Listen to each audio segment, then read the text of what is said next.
Everyone's arguing about whether the phrase far left describes any real political danger today. I grew up in the People's Republic of China, where that phrase wasn't an academic debate. The ideology was imposed upon us for decades, with the entire machinery of the state behind it. I grew up surrounded by portraits of Mao Zedong, who made a far-left promise of equity. He appears on every banknote in China.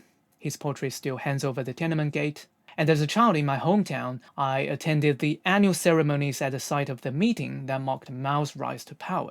Yet, even though the economic system he built was dismantled half a century ago, we're still not allowed to know that Mao's policies caused so many deaths that you can see them on a chart of global life expectancy. And even though the paramount leader, the reformist Deng Xiaoping, admitted that Mao's policies were wrong, citizens who make sculptures satirizing Mao, joke about his policies in talk shows, or sell books about his terror are sent to jail today. It's weird. If China abandoned Mao's economics, why does telling the truth about Mao still get people arrested? The answer is that Mao left behind something far more durable than an economic system. Throughout this video, I'll use the term far-left terror to describe the political machinery Mao built, a system that pursued equity through coercion, rewarded ideological loyalty over truth, and treated criticism as betrayal.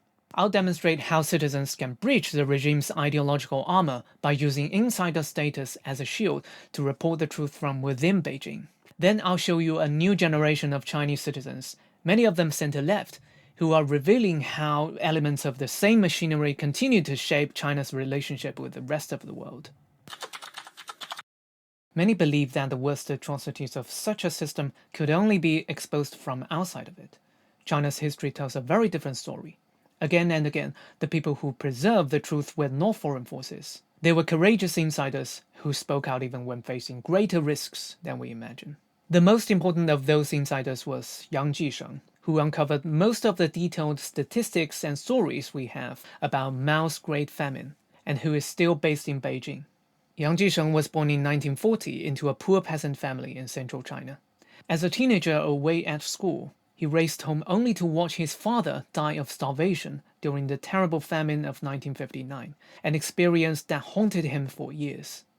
And Yang's family didn't blame the state. Like millions of Chinese families, they believed they were victims of 3 years of natural disasters. He carried on believing it while he studied at Tsinghua, China's top university. After graduation, he joined the Communist Party and began working for Xinhua, China's official state news agency. Ironically, the very institution in charge of preserving the party's version of history gave him access to something no ordinary citizen could ever see: Neican, the Communist Party's internal reference system, which contained classified reports written exclusively for party leaders.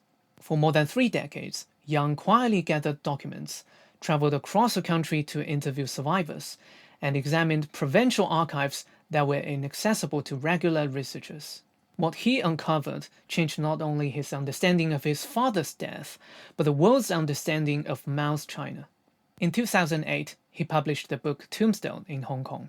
It meticulously reconstructed what is now widely regarded as the deadliest man-made famine in human history. An estimated 36 million people died. What the archives showed him was that the weather had almost nothing to do with it. The famine happened because the political system had made telling the truth impossible. In 1958, Mao launched the Great Leap Forward, which aimed to surpass the UK and the US by rapidly transforming China from an agrarian society into an industrialized powerhouse through forced collectivization. Private farms were abolished, and hundreds of millions of peasants were reorganized into enormous people's communes. Families surrendered their land, livestock, tools, and harvests to collective ownership. Daily life became organized around production quotas issued by the party. On paper, the objective was equity. In practice, it created one of history's most destructive systems of political incentives. Local officials were expected to report miraculous increases in grain production, because Mao believed China had to outcompete the capitalist world and become the leader of the international communist movement. Grain exports and foreign aid became proof that communism was succeeding, even as Chinese villages starved. Officials who questioned the targets were immediately denounced as pro-imperialist traitors and right deviationists and punished. So they learned to lie. Each level of government exaggerated production to satisfy the level above it. Beijing believed in harvests that never existed, then set higher grain quotas against those invented numbers. When villagers couldn't hand over grain that had never grown, cadres came looking for hoarders. Yang documented how ideological ambition transformed ordinary cadres into perpetrators of terror in every corner of the country, regions thousands of miles apart producing the same cruelty. In Guangshan County, for example, 93% of commune officials personally participated in beatings. Unofficial prisons appeared across the countryside. Victims were suspended from trees, mutilated, and tortured in dozens of grotesque ways to force confessions that hidden grain existed. Meanwhile, entire villages starved. Across multiple provinces, independent investigations recorded outbreaks of cannibalism because the political system had confiscated every remaining source of food while forbidding anyone to escape and to acknowledge the disaster. Then Yang discovered something almost impossible to believe. The famine continued while China was exporting grain abroad. Food existed. It simply wasn't reaching the people who were starving. Demonstrating communism's superiority had become politically more important than keeping ordinary Chinese citizens alive. This is what I mean by far-left terror. Yet even under those conditions, Chinese citizens refused to surrender reality entirely. Villagers secretly wrote petitions to Beijing, knowing that letters were routinely intercepted and their writers hunted down and tortured. Local officials who still possessed a conscience attempted to report the famine honestly, knowing it would almost certainly destroy their careers. Many of them were imprisoned. Yang Jisheng spent decades recovering their voices from archives the party desperately tried to bury. Those voices finally surfaced in Tombstone, which won the Hayek Prize and the Louis Lyons Award. Since 2016, Yang has been prevented from leaving China to accept international honors or speak freely abroad. He was never imprisoned, perhaps because his decades of service inside the state media gave him a degree of protection that others lacked. Today, it looks as though China has abandoned Maoism, but Yang Jisheng's work reveals why that conclusion is only half true. The party discarded the economic policies, but it never discarded the machinery that still arbitrarily punishes people for discussing what Yang reported. That raises a bigger question. If the machinery built on lies that produced one of history's worst famines has persisted through China's economic boom, how might it shape the rest of the world as China becomes dominant in global industries? To answer that, we need to follow the Chinese citizens who are still exposing how Maoism works today on a global scale.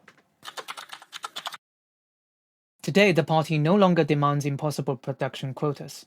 Instead, it pursues a new mission: national rejuvenation by becoming the world's manufacturing superpower.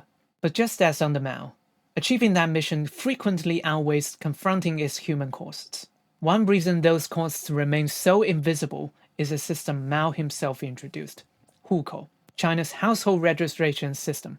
By separating hundreds of millions of rural-born workers from wealthier urban professionals physically, socially, and emotionally, it severs a connective tissue between them.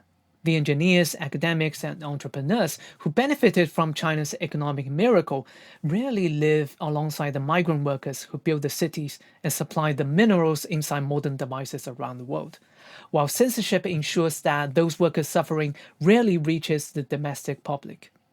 Even when a state-approved Marxist student society at Peking University attempted to organize in support of workers, it was quickly dismantled. If the Hukou system and censorship insulated China's educated citizens from the workers' plight, someone else had to document what was happening. That role increasingly fell to Chinese intellectuals living overseas. One group became especially important in carrying those stories: China Labor Watch. Founded by center-left-leaning Chinese citizen journalists based in the US, it has spent decades documenting the hidden costs of China's industrial rise. Their investigations reveal something striking. Many of the political incentives Yang Jisheng documented have survived into China's dominance of the industries of the 21st century. Take Indonesia, for example. Today, the country supplies roughly half of the world's nickel, an essential ingredient in most EV batteries, as well as in your phones, laptops, and home appliances. Much of that production in the country is run by Chinese companies. Over several years, China Labor Watch documented widespread human trafficking tactics. They revealed that labor brokers back in China systematically lied to workers about their wages and the dangers of the job.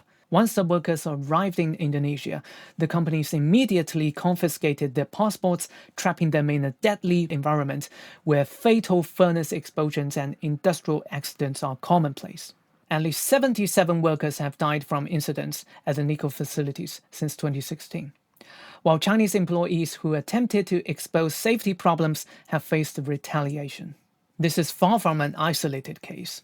In 2026, after years of investigations by organizations including China Labor Watch, the United States House Select Committee on the Chinese Communist Party released its report on what it described as China's minerals mafia. The report examined Chinese state-backed mining operations across Southeast Asia, Africa, South America, and Eastern Europe.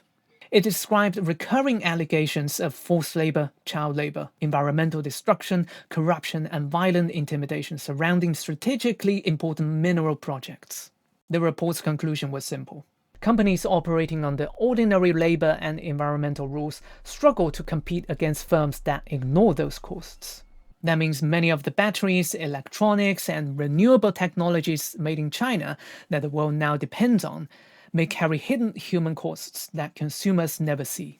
That is why the work of Chinese citizens like those at China Labor Watch matters.